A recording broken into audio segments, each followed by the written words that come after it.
Muito bem, sejam bem-vindos. Eu sou o Pedro Lima, professor do Departamento de Fisioterapia da Universidade Federal do Ceará, dando continuidade aos nossos estudos sobre cinesiologia e biomecânica da coluna vertebral.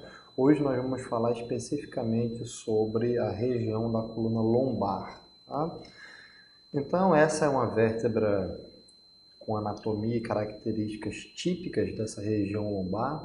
O que mais se caracteriza aqui é um corpo vertebral grande e um canal medular pequeno, processos espinhosos curtos numa posição horizontal. Tá? As facetas estão anguladas aqui num ângulo de aproximadamente 90 graus. Tá? Se você observar, o formato do canal medular, ele adota de L1 até L5 um formato mais triangular. Isso devido a que a medula espinhal ela só vai até L2. Abaixo dali de L2 são apenas as raízes da cauda equina. Então, não precisa de um forame muito grande. Tá? O corpo vertebral ele é grande porque precisa suportar mais peso corporal. Aqui nós temos presentes os mesmos ligamentos que nós vimos na coluna como um todo. Aqui esse número 1 é o longitudinal anterior, o número 2 aqui na foto é o ligamento longitudinal posterior. Fechando o canal medular, nós temos o 3 aqui, que é o ligamento amarelo. 4 e 5 são os ligamentos supraespinhoso e interespinhoso. E nessa visão a gente não consegue ver, mas tem também o ligamento intertransverso, aqui embaixo, aqui nessa visão. Tá? O número 9 aqui é a cápsula articular da faceta, da articulação zigoapofisária. E o 8, 7 e o 6 são as estruturas do disco vertebral. O 8 é o núcleo pulposo, o 7 e o 6 são as fibras do anel fibroso, tá bom? Aqui num corte sagital para melhor visualização. O disco vertebral, na sua porção central, que é formada pelo núcleo pulposo, contém ali uma substância gelatinosa, predominantemente formado por água, com afinidade por água, hidrofilia. Tem muco, polissacarídeos, ácido hilarônico, fibras de colágeno, uma série de outras estruturas. Essa parte central ela é avascular e sem inervação. Já a parte periférica, que é o anel fibroso, são várias camadas concêntricas de fora para dentro, oblíquas e cruzadas entre si. Quanto mais próximo do centro, mais oblíquas são as fibras. Então, essa é a característica básica do disco vertebral, a região lombar, principalmente a região lombar baixa, L4, L5 e L5, S1, são as regiões que têm maior incidência de problemas com o disco vertebral. A coluna, como eu expliquei na aula introdutória, ela é formada por um pilar anterior, que é para dar suporte ao peso corporal, e um pilar posterior, que é para dar a função de movimento. Tá? Nessa biomecânica, alguns autores descreveram a posição neutra da coluna. Então, o segmento vertebral é formado por uma vértebra de cima com uma vértebra de baixo, tá? E quando esses corpos vertebrais estão em paralelos, as facetas em paralelos, é o que eles chamam de posição neutra. Não está nem em flexão, nem em extensão excessiva.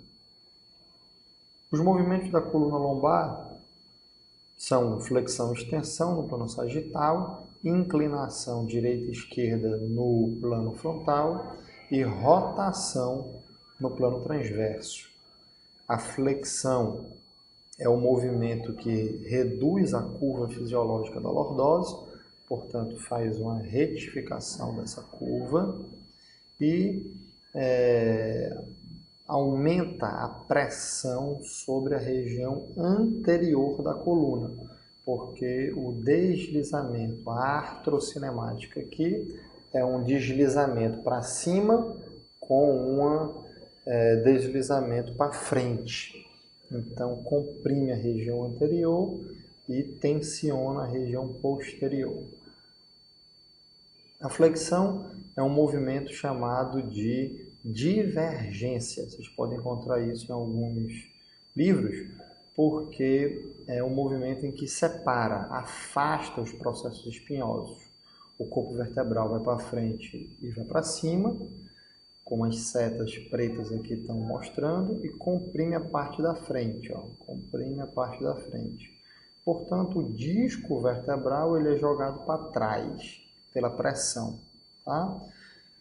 As cápsulas e os ligamentos posteriores todos ficam tensionados, vejam aqui na foto.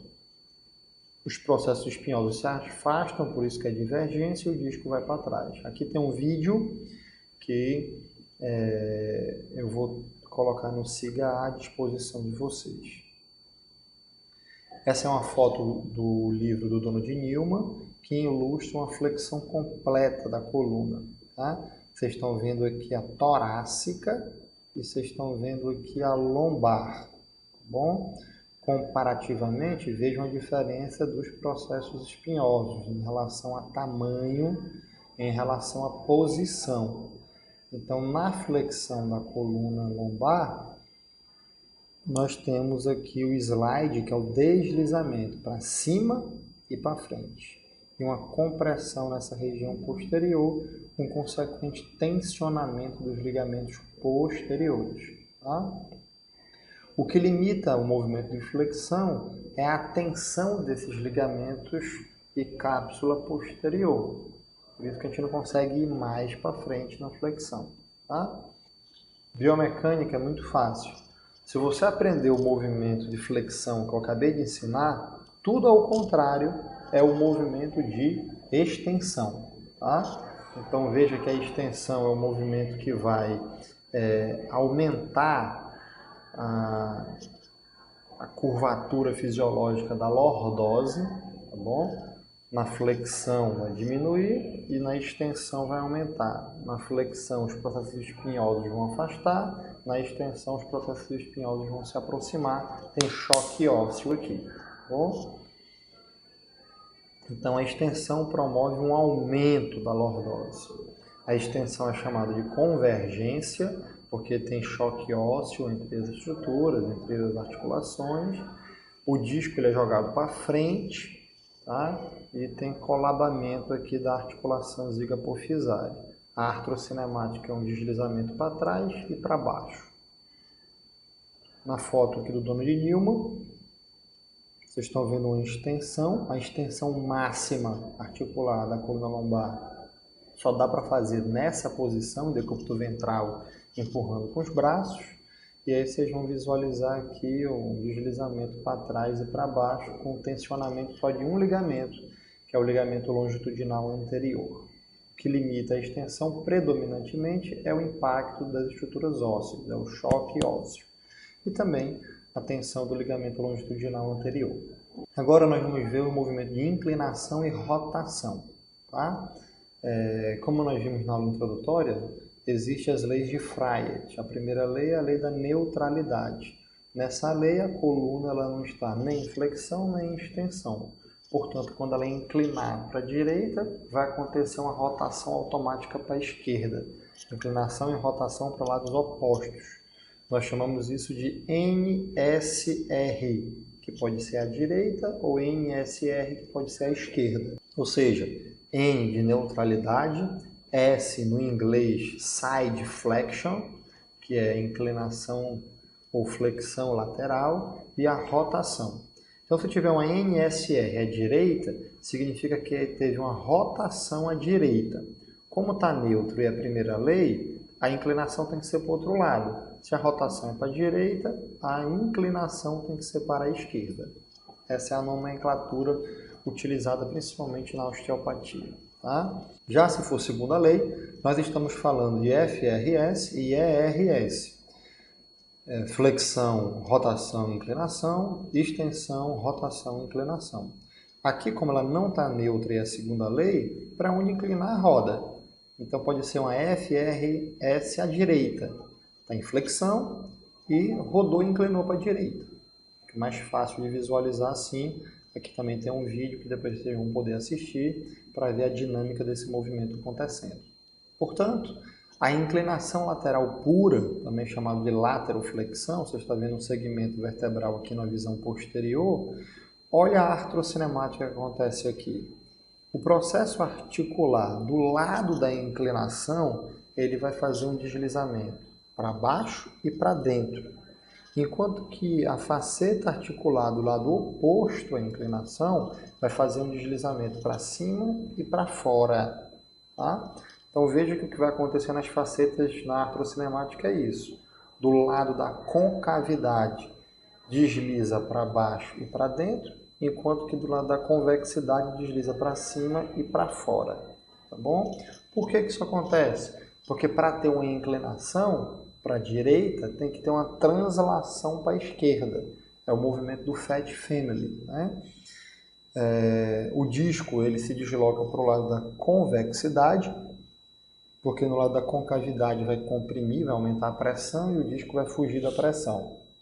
E também no lado da convexidade vai ocorrer tensionamento dos ligamentos, intertransversário, interfacetário, amarelo, a cápsula articular, tudo fica tensionado aqui.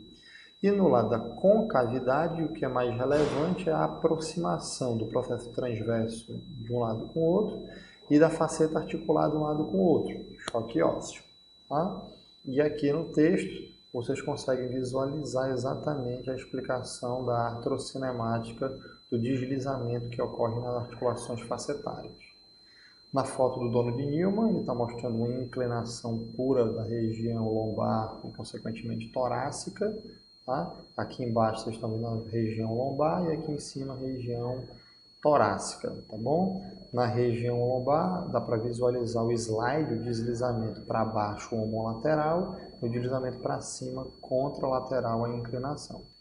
A inclinação, nessa foto aqui, vocês percebem que está ocorrendo uma inclinação de cima para baixo. Começa a movimentar as vértebras lá em cima até chegar numa amplitude máxima, movimentando as vértebras aqui de baixo. Então é de cima para baixo. Aqui, que nós chamamos de lateral shift, ou deslocamento lateral da coluna lombar, é o contrário. A gente está fazendo a inclinação de baixo para cima. Tá? Então experimentem fazer esse exercício aqui, em que você encosta os braços numa coluna, numa parede, afasta os pés da parede e com a outra mão empurra o seu quadril para dentro. Tá? Você vai perceber então o movimento de baixo para cima de inclinação também. Tá? Na prática nós vamos treinar esses movimentos. E por fim o movimento de rotação, deslizamento horizontal das facetas, de cima com a de baixo. E a rotação, geralmente, por via de regra, ela sempre ocorre associada com a inclinação. Então, imagine a faceta direita e a faceta esquerda. Você vai fazer uma rotação para a direita, a faceta homolateral desliza para trás, enquanto que a faceta contralateral desliza para frente. Na foto do Donald Newman, você está visualizando aqui o quanto que é reduzida essa amplitude de rotação na coluna lombar. Lembra, é 1 grau para cada vértebra, totalizando 5 graus ao todo. Vou deixar um vídeo no cigarro para vocês verem esse movimento acontecendo. E mais uma vez, aqui é o movimento de rotação de cima para baixo. O movimento de rotação de baixo para cima pode ser feito nesta posição aqui, em que você joga as pernas para um lado, movimentando de L5, L4, L3, de baixo para cima. E, como eu falei no início dessa aula, a região lombar é a região que tem maior incidência de problemas de hernia de disco. Tá?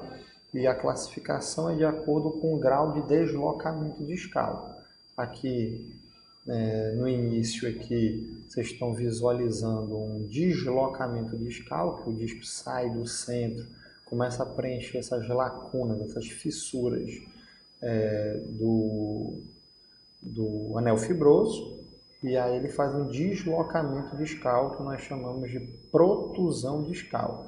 Essa protusão ela bate lá no ligamento e quando ela bate lá no ligamento ela começa a pressionar. É o que nós chamamos de hérnia subligamentar. Quando ela rompe o ligamento, ela vira uma hérnia extrusa, tá? Uma extrusão da vértebra que tem determinadas graduações. E quando há perda de continuidade do material, nós chamamos de hérnia sequestrada, tá?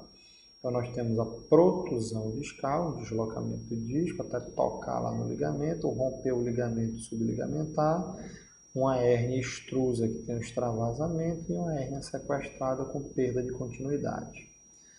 As posturas em pé, sentado relaxado ou sentado ereto, elas modificam a posição da coluna.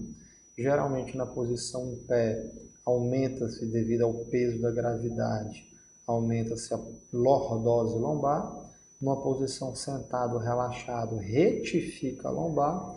E na posição sentado ereto, se mantém a curvatura fisiológica da lombar. As forças que atuam na coluna lombar são essas: compressão, tração, cisalhamento, cargas de inclinação, cargas de inflexão e cargas de rotação. Tá? Um grande problema aqui nessas cargas aqui de cisalhamento é quando uma vértebra desliza sobre a outra, é um problema de coluna. E a carga de compressão associada com a de rotação, mais as cargas de flexão, que é que a coluna sofre o tempo todo, porque as nossas atividades do dia a dia forçam a flexão, isso tudo causa pressão no disco. A transição entre a região torácica e a região lombar, nós chamamos de charneira tóraco-lombar. Essa zona ela é uma zona mista, porque ela se parece um pouquinho com o final da torácica e com o início da lombar. Tá? Ela sai da cifose torácica para entrar na lordose lombar. Então, por exemplo, T12, ela se parece mais com a lombar e L1 se parece mais com a torácica. Tá? E a parte de estudo dos músculos, a miologia, nós vamos estudar os músculos que fazem esses movimentos acontecer. Na região anterior, nós temos algumas camadas, superficial e profunda, em que contém os músculos reto do abdômen, oblíquo externo, oblíquo interno, psoas e o transverso do abdômen.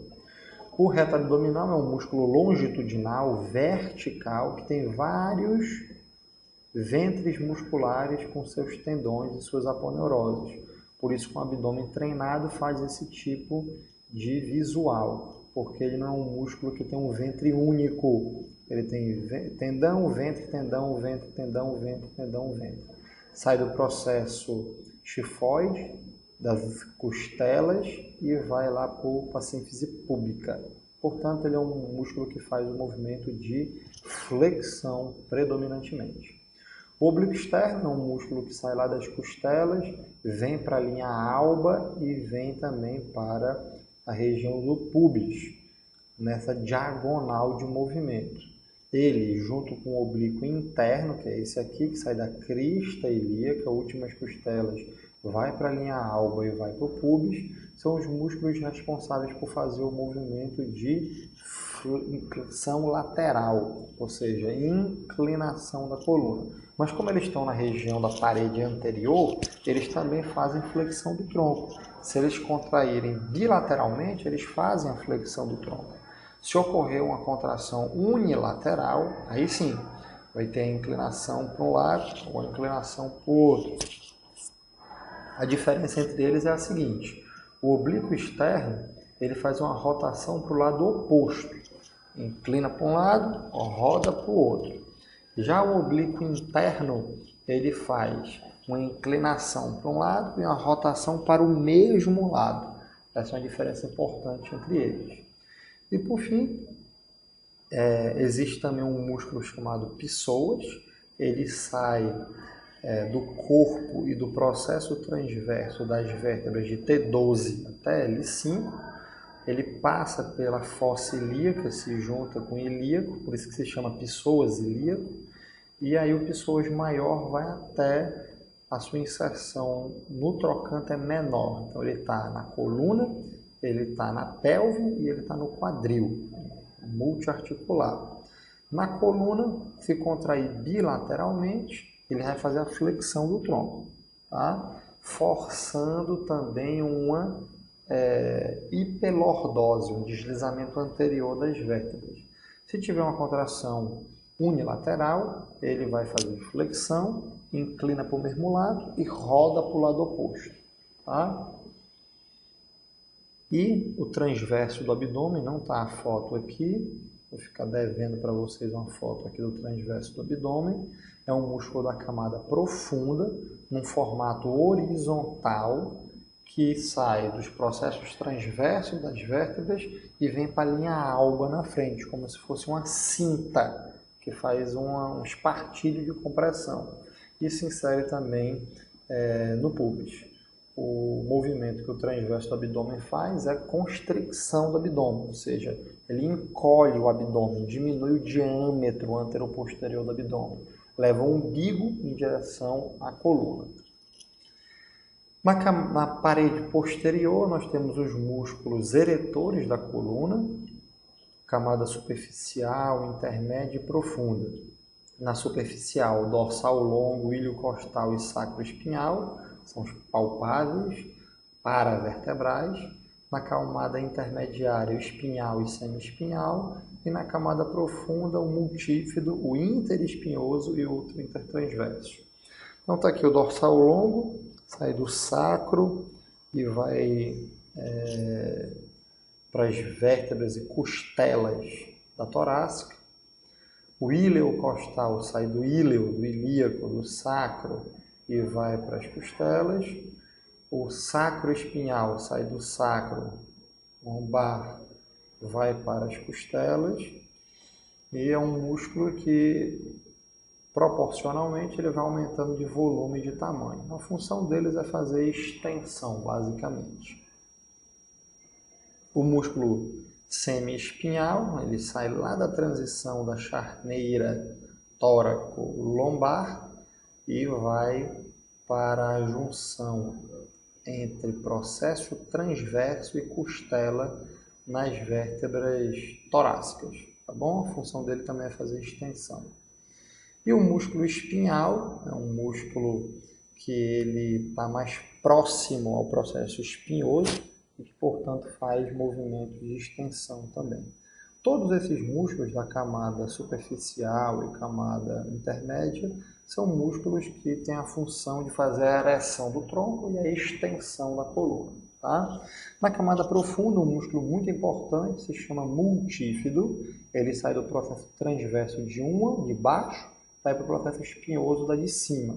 Está na diagonal, é um músculo que se contrai dos dois lados, vai fazer extensão, mas se contrair unilateral também vai ajudar na estabilização da inclinação com rotação. O intertransverso sai do processo transverso para o outro, faz inclinação. E o interespinhal sai de um espinhoso para o outro, faz extensão. Esses músculos aqui da camada profunda são importantíssimos para a estabilidade daquele segmento. Eles são monoarticulares, tá? Nessa camada profunda. Na parede lateral, o principal representante se chama quadrado lombar. É um músculo que, apesar do nome ser quadrado lombar, tem um formato mais triangular, digamos assim, porque tem fibras que são mais longitudinais, tem fibras que são na diagonal para a coluna e tem fibras que são diagonal para a costela. Então nós temos a última costela, nós temos os processos transversos da lombar e nós temos o íleo, aqui do ilíaco. Então tem músculo, tem fibra do quadrado lombar que sai do íleo e vai para a costela, íleo costal. Tem fibra que sai da costela e vai para a coluna, para o processo transverso, que a gente chama de costotransversa. E tem fibra que sai do íleo e vai para o processo transverso das vértebras, que nós chamamos de ileotransversa. Então, essas são as fibras do quadrado lombar. Ajuda, então, na lateralização, na inclinação lateral, direita e esquerda, faz a elevação da pelve também, quando o ponto fixo é a coluna. Alguma dúvida em relação a essa aula de biomecânica e cinesiologia da coluna lombar? No momento presencial, vocês vão ter a oportunidade de esclarecer essas dúvidas e também no fórum, no nosso ambiente virtual. Nosso próximo assunto será estudar a coluna cervical e depois a ATM e depois dorsal e respiração. Valeu? Um abraço a todos, bons estudos!